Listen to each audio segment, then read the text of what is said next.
What if I told you that some of the most powerful healing herbs ever used by humanity didn't disappear because they stopped working?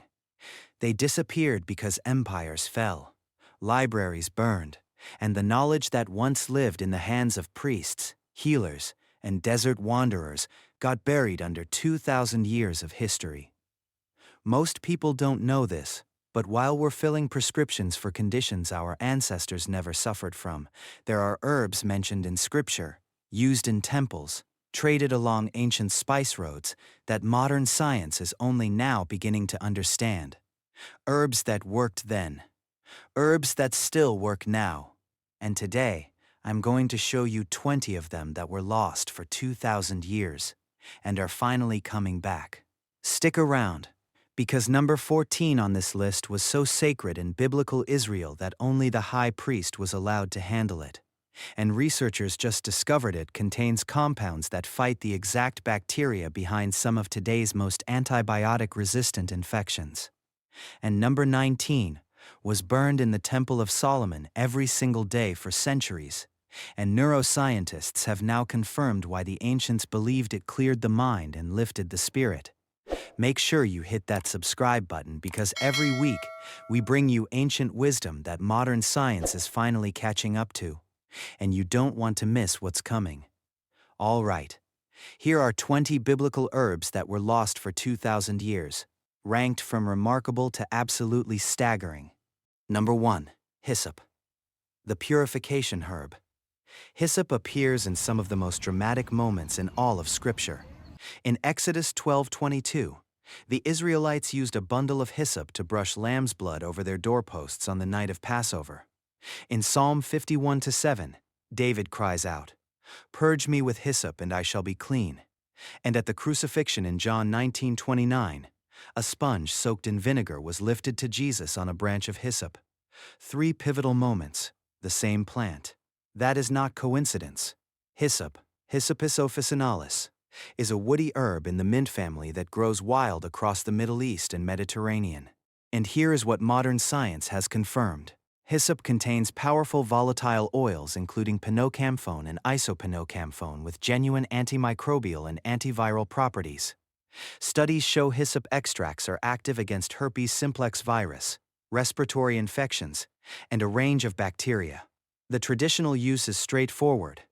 A tea brewed from fresh or dried hyssop leaves for respiratory infections, coughs, and bronchitis. The same antimicrobial properties that made it a ritual purification herb made it genuinely effective medicine. Hyssop got lost because it doesn't grow in Northern Europe where most Western herbal traditions developed. But in the lands of the Bible, it was everywhere. Think of it as the herb that was present at the most sacred moments in history because the people who lived those moments understood exactly what it could do. Number 2. Rue. The herb of grace. Rue appears in Luke 11:42, where Jesus rebukes the Pharisees for tithing mint, rue, and all manner of herbs while neglecting justice. The fact that Jesus named rue specifically tells you something. This was not an obscure plant. This was a staple of every household garden in 1st century Judea. Ruta graveolens has one of the most complex chemical profiles of any medicinal herb in the ancient world. It contains rutin, a bioflavonoid that modern research shows strengthens capillary walls, reduces blood pressure, and has genuine anti-inflammatory and antispasmodic effects. Traditional healers used rue for everything from menstrual cramps and digestive spasms to headaches and eye inflammation. Roman soldiers carried it. Medieval physicians prescribed it.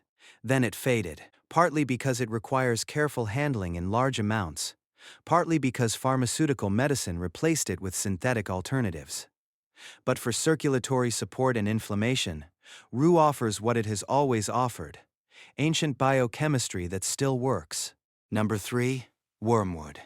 The bitter medicine. Wormwood appears in Proverbs 5-4, where the lips of a forbidden woman are described as bitter as wormwood.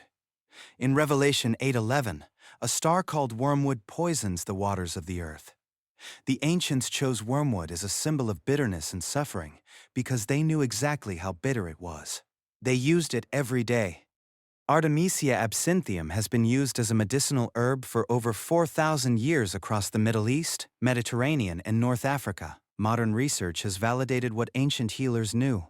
Wormwood contains artemisinin, the same compound found in its close relative Artemisia annua, that became the basis for the most effective modern treatment for malaria. Clinical studies also show wormwood extract improves symptoms of Crohn's disease and digestive inflammation. The bitter compounds, absinthin and ardabsin, stimulate digestive enzyme production and bile flow in ways that support gut function. Traditional use included small amounts of wormwood tea for digestive complaints, parasites, and fever. It got abandoned in mainstream Western medicine partly due to unfounded fears about the Joan content, but properly prepared wormwood remains one of the most clinically interesting herbs in the ancient pharmacopoeia. Number 4. Mandrake, the fertility root. Mandrake appears in Genesis 30:14 in one of the most fascinating episodes in all of Scripture. Rachel trades a night with Jacob to Leah in exchange for mandrake roots, believing they would help her conceive. The ancients understood mandrake as a powerful medicine affecting fertility, sleep, and pain. And they were right, though not quite in the way they imagined.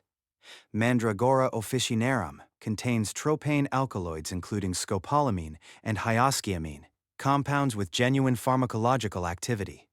Scopolamine is still used today in patches for motion sickness and post-surgical nausea. Hyoscyamine is used in modern antispasmodic medications. The ancient use of mandrake as a sedative and anesthetic was medically sound. Roman soldiers were given mandrake wine before surgery. It was the anesthesia of the ancient world. Mandrake got abandoned partly due to its toxicity in large doses, and partly because synthetic pharmaceuticals replaced its active compounds.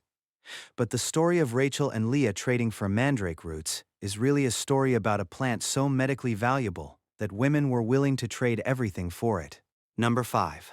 Blackseed, the remedy for everything except death. The Prophet Muhammad famously said that blackseed is a remedy for everything except death. That saying kept blackseed alive in Islamic medicine for 1400 years. But its roots go deeper. Nigellasativa seeds were found in Tutankhamun's tomb. They appear in ancient Hebrew texts as ketsa and are referenced in Isaiah 28:25. This herb was known across the entire ancient world. Modern research on blackseed is among the most impressive in all of botanical medicine. Over 2,000 published studies document its anti-inflammatory, antimicrobial, antioxidant, anti-diabetic, and anti-cancer properties. The active compound, thymoquinone, has shown remarkable activity against a range of pathogens and inflammatory conditions. Clinical trials confirm blackseed oil improves blood sugar, blood pressure, asthma symptoms, and immune function. Traditional use was simple: a teaspoon of blackseed oil daily or the seeds ground into food. This herb never fully disappeared from Middle Eastern and South Asian medicine, but it was completely lost in Western medicine until recently. Now it is back, and the research is extraordinary. Number 6. Caperberry, the forgotten stimulant. Most people have never heard of caperberry as a medicine. They know the pickled flower buds as a garnish on smoked salmon. But in Ecclesiastes 12:5, the caperberry is mentioned in a poetic passage about the failing of desire in old age, suggesting the ancients understood it as something that stimulated appetite and vitality. Capparis spinosa has been studied for its content of glucosinolates, flavonoids, and alkaloids that show genuine anti-inflammatory, liver protective, and anti-diabetic effects in modern research. Traditional Mediterranean and Middle Eastern medicine used caper root bark for liver and spleen conditions, and the berries and buds for digestive stimulation and joint pain. This is a plant that fell off the map in Western herbalism almost entirely while remaining in continuous use in traditional medicine across the Mediterranean. The research is newer but increasingly interesting. The caperberry deserves rediscovery. Number 7. Fenugreek, the nursing herb. Fenugreek seeds appear in ancient Egyptian papyri as medicine and are referenced in Hebrew texts. The Talmud discusses fenugreek specifically in the context of women's health, and ancient midwives across the Middle East used it routinely. Trigonella phainum graecum contains diasgenin, a compound that mimics estrogen in the body. Modern clinical trials confirm fenugreek significantly increases breast milk production in nursing mothers, improves insulin sensitivity in diabetic patients, reduces testosterone-related hair loss, and supports digestive function. The seeds also contain soluble fiber that slows glucose absorption, making them genuinely valuable for blood sugar management. Traditional use included soaking the seeds overnight and drinking the liquid, grinding seeds into flatbread, and making poultices for skin inflammation. Fenugreek never fully disappeared from Indian and Middle Eastern cooking, which is exactly why the knowledge survived. The kitchen was the pharmacy. Number 8. Agrimony. The wound sealer. Agrimony barely appears by name in most English Bible translations, but it was a staple of ancient Israelite medicine and is referenced in the Talmud and various Dead Sea Scroll-era texts as a wound herb. Agrimonia eupatoria was called liverwort and church steeples in medieval England, but its medicinal roots trace back to ancient Egypt and the Levant. Modern research confirms what ancient surgeons knew. Agrimony contains tannins and bitter compounds with genuine astringent, anti-inflammatory, and antimicrobial properties. It stops minor bleeding, tightens tissue, and inhibits bacterial growth on wounds. Clinical studies show it has liver protective effects and supports digestive function, particularly in cases of diarrhea and intestinal inflammation. Traditional use was a strong tea applied directly to wounds or drunk for digestive and liver complaints. This is an herb that quietly healed the ancient world and then quietly disappeared from Western consciousness while remaining in use in Eastern European and Chinese traditional medicine. Number 9.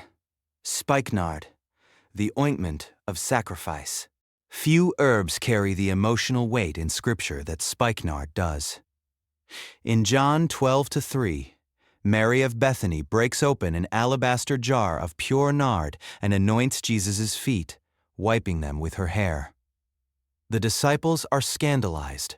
The ointment was worth a year's wages. Why? Because nardostachysjatamansi, the plant that produces spikenard, grows only in the high Himalayas of India and Nepal. Getting it to Judea in the 1st century required traversing the entire ancient Silk Road. It was one of the most expensive substances in the world. Modern research on spikenard shows it has genuine sedative, anxiolytic, and antidepressant properties.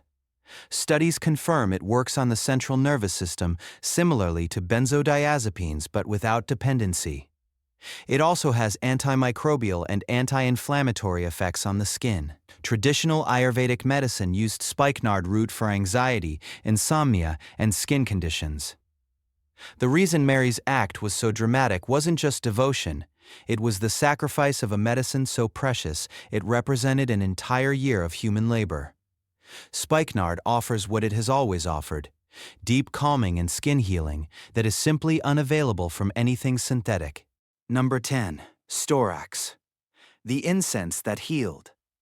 Storax appears in Exodus 30:34 as one of 4 ingredients in the sacred incense burned in the tabernacle. The word appears as stakti in Greek and refers to the resin of styraxofficinalis, a small tree native to the Eastern Mediterranean and Levant. Modern research on styrax resin shows it contains cinnamic acid derivatives and triterpenoids with genuine antimicrobial, anti-inflammatory, and wound-healing properties. Studies show it is active against respiratory pathogens, which explains why burning it in enclosed sacred spaces was medically as well as spiritually significant. Traditional use included burning the resin for respiratory conditions, applying it topically to wounds and skin conditions, and using it in ointments for its preservative and antimicrobial properties. Storax disappeared from Western medicine almost entirely after the Classical period. The resin is still produced in small quantities in Turkey and Greece, but almost nobody outside specialist herbalism knows what it is anymore. Yet this was one of 4 substances sacred enough to burn before God in the holiest space in Israel. Number 11. Galbanum, the bitter resin. Galbanum appears alongside storax in Exodus 30:34 as another ingredient in the sacred incense formula. Ferulagalbaniflua produces a resin with a sharp green, almost piney bitterness. It was described by Pliny the Elder as having powerful medicinal properties, and was used widely across the ancient Mediterranean world for wound healing, pain relief, and respiratory conditions. Modern research has identified sesquiterpene compounds in galbanum with anti-inflammatory and antimicrobial properties. Studies confirm activity against bacteria and fungi relevant to wound infections. Traditional use included the resin dissolved in oil for joint pain and applied topically to wounds and abscesses. Like storax, galbanum was lost in Western herbal medicine after the medieval period. Its inclusion in the sacred incense formula, alongside frankincense and myrrh, tells you exactly how highly the ancient world regarded it. Number 12. Onycha, the mystery ingredient. Onycha is the most mysterious of the 4 incense ingredients in Exodus 30. 34. Scholars have debated for centuries what it actually was. The most credible identification is the operculum of a mollusk from the Red Sea. But some researchers believe it refers to labdanum, the resin of Cistus ladanifer, a flowering shrub that grows across the Mediterranean. If it is labdanum, the science is fascinating. Cistus resin contains polyphenols with powerful antioxidant and antimicrobial properties. Studies show labdanum extracts are active against bacteria and fungi, have anti-inflammatory effects, and may support immune function. Traditional use in Mediterranean folk medicine included cistus tea for infections, immune support, and as an expectorant. The mystery of onycha mirrors something true about all lost knowledge. When the chain of transmission breaks, the name survives but the plant behind it disappears. What we do know is that whatever onycha was, it was sacred enough to burn before God alongside frankincense and myrrh. Number 13. Coriander, the manna herb. Here is a detail that most people completely miss. When the Israelites first saw manna in the wilderness of Sinai, they described it in Exodus 16:31 as being like coriander seed, white and tasting like wafers made with honey. This wasn't a random comparison. Coriander was so familiar and so valued that it was the first reference point for something miraculous and new. Coriandrum sativum has been cultivated as both food and medicine for over 7,000 years.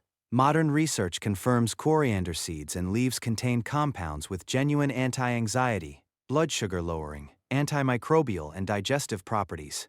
Studies show coriander extract reduces anxiety in animal models via mechanisms similar to benzodiazepines. It has also shown activity against foodborne pathogens. Traditional use included coriander seeds steeped in water for digestive complaints, flatulence, and as a calming tea. The leaves were eaten fresh for their antioxidant content. This herb never disappeared from kitchens, but its identity as serious medicine was completely lost. Every time you use coriander, you are reaching back 7,000 years to the wilderness of Sinai. Number 14. Tzori, the high priest's herb. This is the one I teased at the beginning. Tzori is the Hebrew word that appears in Genesis 37:25, when the Ishmaelite traders carrying Joseph into Egypt have camels loaded with spices including tzori, balm and myrrh. It also appears in Jeremiah 8:22 in the haunting question, "Is there no balm in Gilead? Is there no physician there?" The identity of tzori has been debated, but the leading candidate is the resin of Pistacia lentiscus, known in Greek as mastic. Mastic was so sacred and so medically valuable that it was controlled and rationed by ancient Israelite priests. Modern research on mastic is remarkable. Clinical trials show mastic kills Helicobacter pylori, the bacterium responsible for most stomach ulcers, including antibiotic-resistant strains. Studies also show it reduces markers of inflammation, supports liver health, and has genuine antibacterial activity against resistant organisms.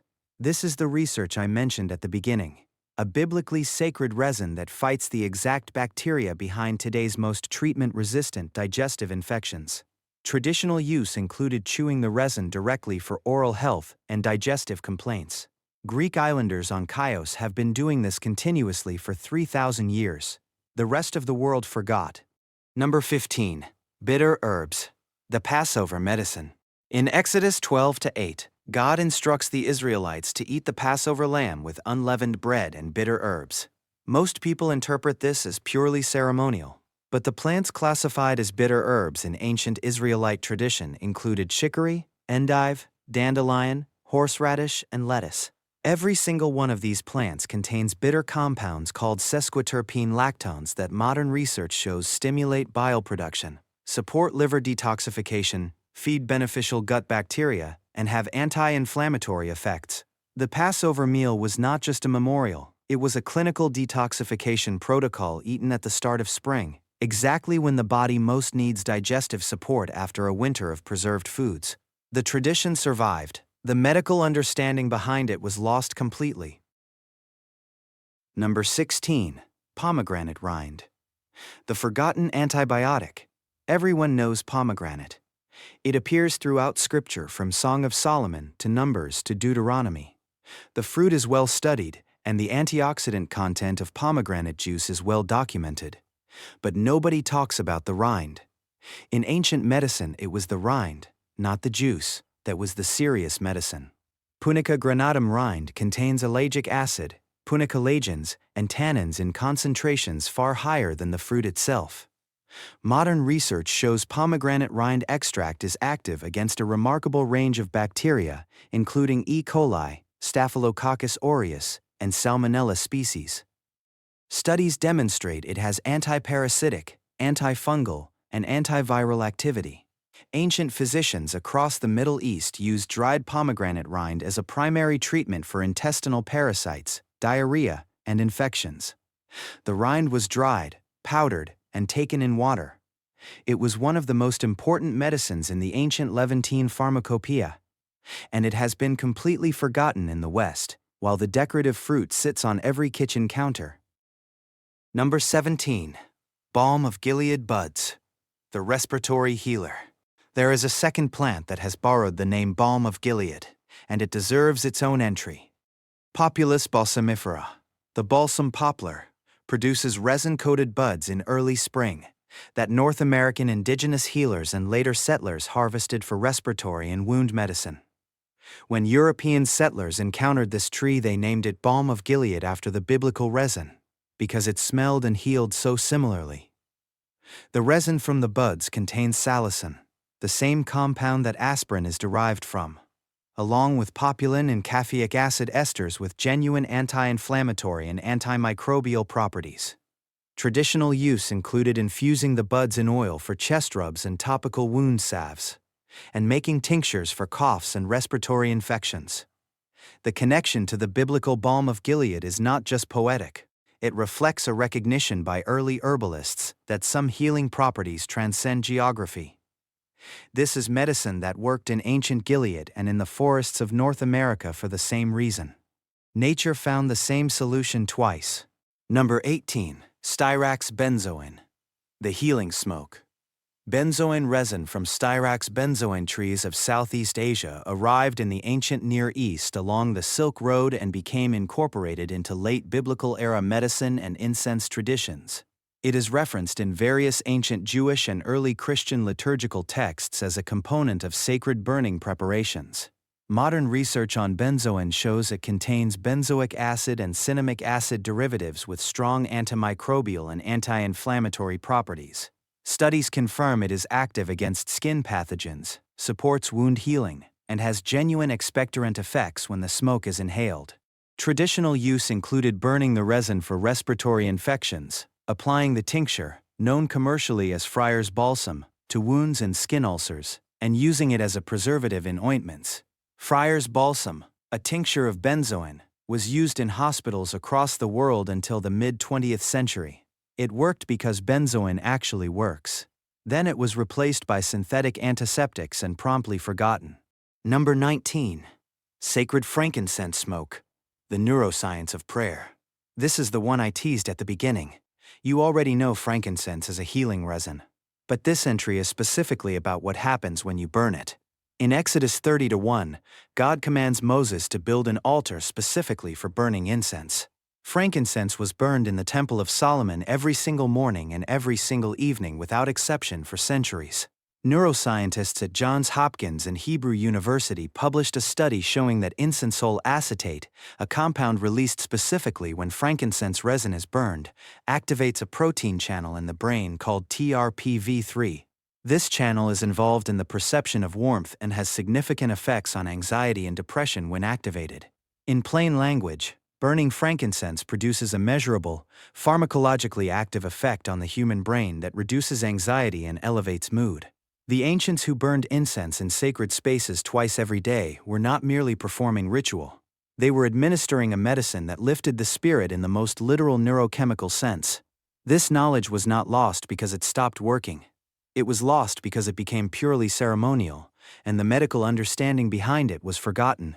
The smoke still works exactly as it did in Solomon's temple. Number 20. Henna. The skin protector of Scripture. Henna appears in Song of Solomon 1:14, where the beloved is compared to a cluster of henna blossoms from the vineyards of En-Gedi. Most people in the West know henna only as a body art dye. But across the ancient Middle East, North Africa, and South Asia, henna was serious medicine. Lawsonia inermis contains lawsum, a naphthoquinone compound with genuine antimicrobial, antifungal, anti-inflammatory, and UV protective properties. Clinical studies confirm henna extract is active against a broad range of bacteria and fungi, including skin pathogens. Traditional use included applying henna paste to cracked skin, wounds, and fungal infections on the feet and hands, using it as a hair treatment for scalp conditions, and drinking henna leaf tea for fever and digestive complaints. The reason henna survived is that it stains. The beauty practice preserved the medicinal knowledge because every generation kept growing, harvesting, and applying the plant. But the understanding of why it protected skin and prevented infection was completely separated from the practice. The plant mentioned in the love poetry of Solomon was one of the most practical antimicrobial medicines in the ancient world, and it is still growing in the same vineyards by the same sea. If you made it all the way here, you just recovered something that was buried for 2,000 years. These are not myths or folk remedies. These are plants with real research, real history, and real healing power that got lost when the empires that knew them fell, and the libraries that recorded them burned. Smash that like button if this changed the way you think about what was lost and what can still be found. Drop a comment below and tell me which herb surprised you the most. Was it Tzori and the antibiotic-resistant bacteria? The frankincense neuroscience? The pomegranate rind nobody talks about? I read every single comment.